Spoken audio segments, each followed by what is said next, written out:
Our conversation is with Mr. Yuri Alexandrovich Bezmenov.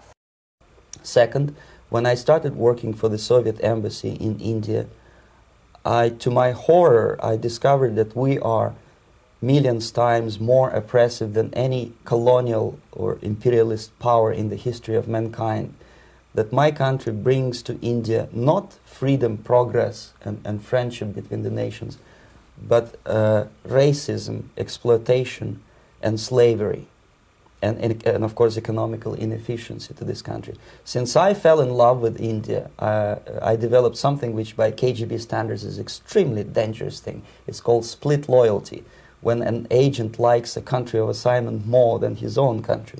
I literally fell in love with this beautiful country, a country of great contrasts, but also great humility, great tolerance, and philosophical and intellectual freedoms. My ancestors used to live in caves and eat raw meat when India was a highly civilized nation 6,000 years ago. So obviously the choice was not to the advantage of my own nation. I decided to defect and to entirely dissociate myself from that brutal regime. Crazy. First of all, because defecting in India is virtually impossible, thanks to very strong pressure from the Soviet government. Excuse me, you were in India on assignment at that time? Yes, I was working for the Soviet embassy in New Delhi as a press officer. Mm-hmm. And defecting for a Soviet diplomat is next to impossible. It's a suicide, as I said, because a great friend Indira Gandhi pushed a law through parliament which says, and I quote, "No defector from any country has a right of political asylum in any embassy on the territory of Indian Republic," which is a masterpiece of hypocrisy. No other defector but a Soviet one needs a political asylum. So knowing that perfectly well, I planned a craziest possible way to defect. I studied counterculture in India. There were thousands of young American boys and girls with no shoes, long hair, smoking hash and marijuana, studying sometimes Indian philosophy, sometimes simply pretending that they study. And they greatly annoyed Indian police, and they were laughing stock of Indians because obviously they were good-for-nothing students. I studied carefully where they congregate, what routes they travel, what language they speak, what do they smoke. And one day I simply joined a group of hippies to avoid detection of Indian police.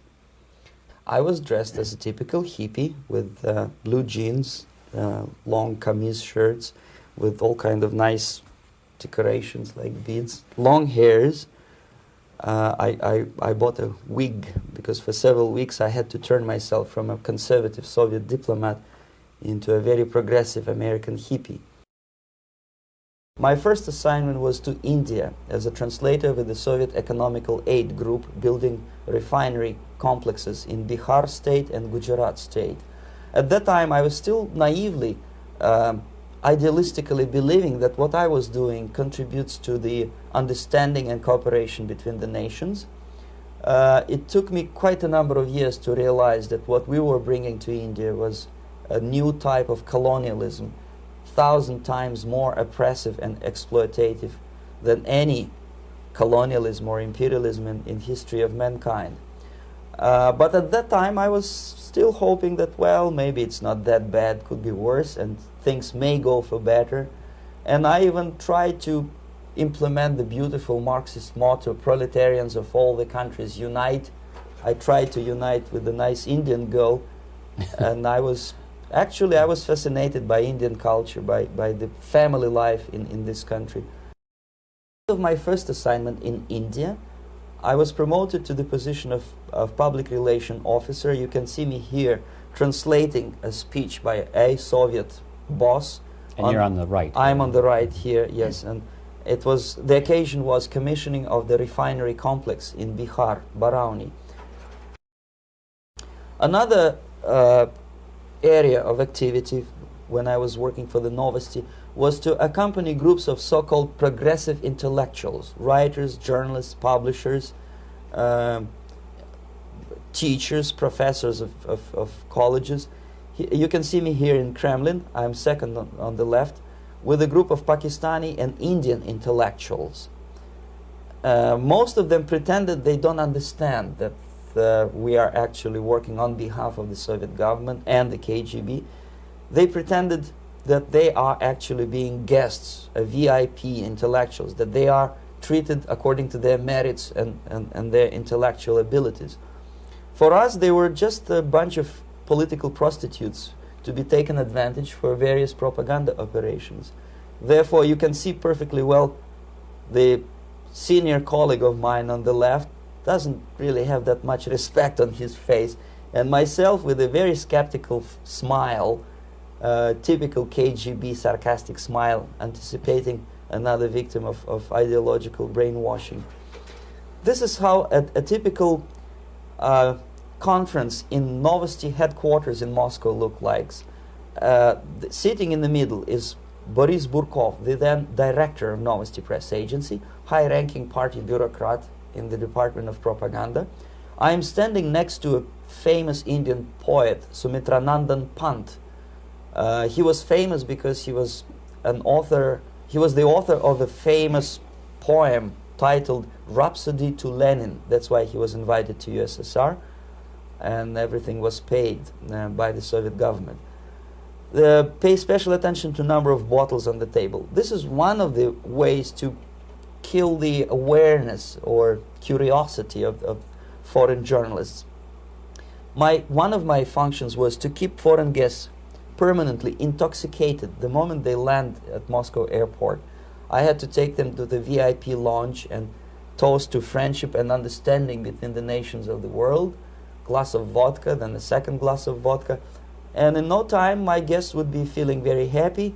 They would see everything in kind of pink, nice color. And that's the way I had to keep them permanently for the next 15 or 20 days. At a certain point in time, I had to withdraw alcohol from them so that some of them who are the most recruitable would feel a little bit shaky, guilty, trying to remember what they were talking last night. That's the time to approach them with all kind of nonsense, such as joint communique or statement for Soviet propaganda. That's the time they are the most flexible.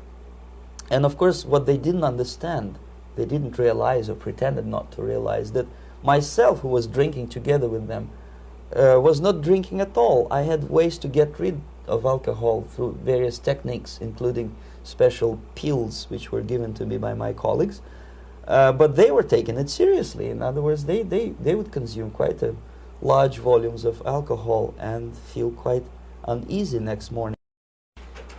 This is the first stage of befriending a professor. You can see myself on the left with the same James Bond smile.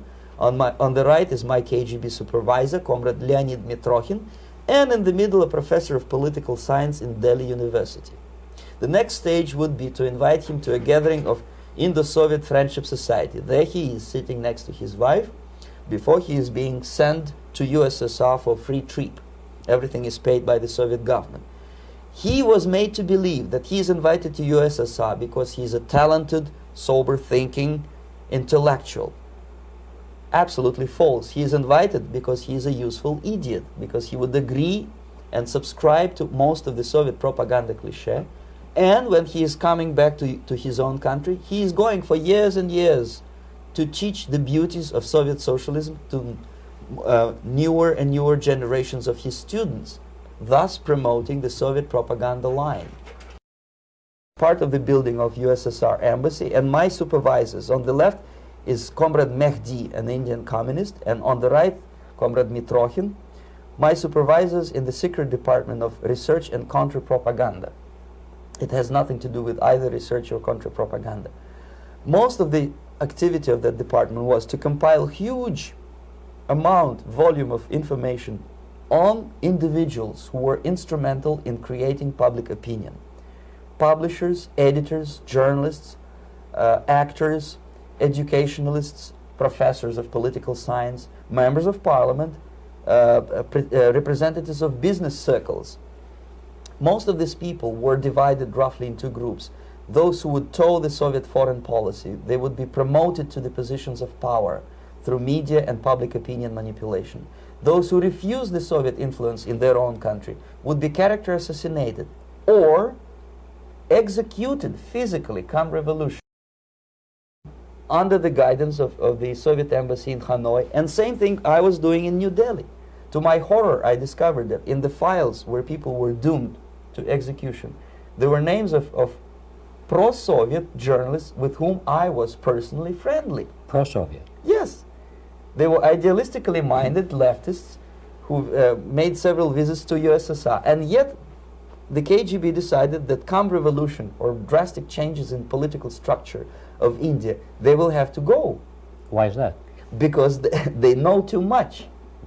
Simply because, you see, the useful idiots, the leftists who are idealistically believing in the beauty of Soviet socialist or communist or whatever system, when they get disillusioned, they become the worst enemies. That's why my KGB instructors specifically made a point, never bother with leftists.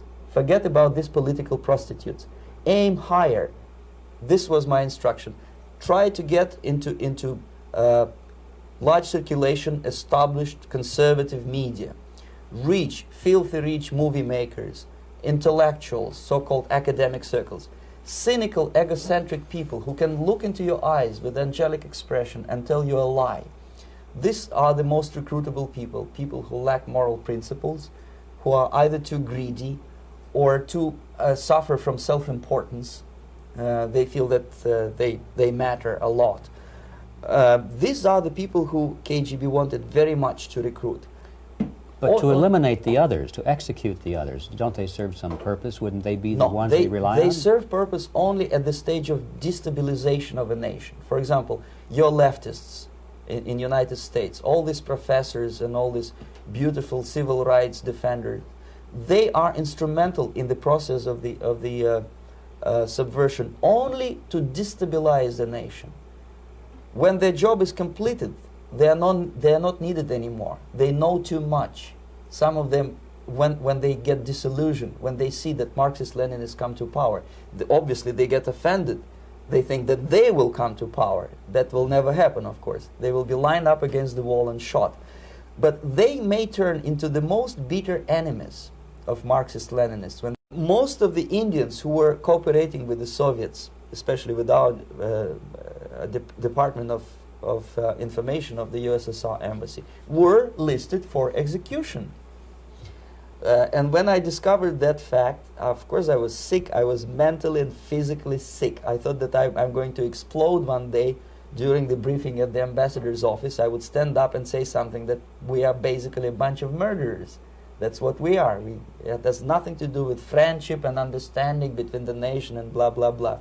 We are murderers. We behave as a bunch of thugs in a country which is hospitable to us, a country which with ancient traditions.